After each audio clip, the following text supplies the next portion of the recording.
ஒரு குட்டி கதை சொல்லிட்டா, ட்ரோனில் வந்து இண்டோரில் மழை பெய்கிற மாதிரி இடி இடிக்கிற மாதிரி ஒரு கருவி இருக்குண்ணா. என்னது கிளம்பு லாங் அண்ட் மெக்வேர்ட் அப்படின்னு ஒரு கடைக்கு நாங்கள் போனோம். அது ஒரு இசை கருவி கடைப்பா. நாங்கள் இந்த டங் ட்ரம் அப்படின்னு நாங்கள் ட்ரை பண்ணோம். கேட்குறதுக்கு ரம்மியமாக இருந்துச்சுப்பா.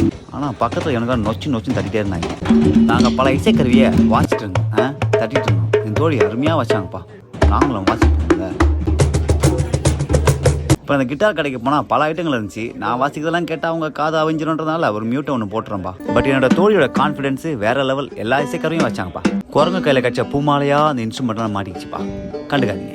அப்புறம் பியானோ ஏதோ பயங்கரமாக வாசிக்க போகிறாங்கன்னு பார்த்தா என் ஃப்ரெண்டு ஹாப்பி பர்த்டே வாசிக்கிறாங்க. அவங்கள ஏன் தடுப்பானே? இப்போ மெயின் ஐட்டத்துக்கு வந்துட்டோம். இதான் அந்த மழை பெய்யுற மிஷின். கண்ணை மட்டும் மேலே பாருங்க.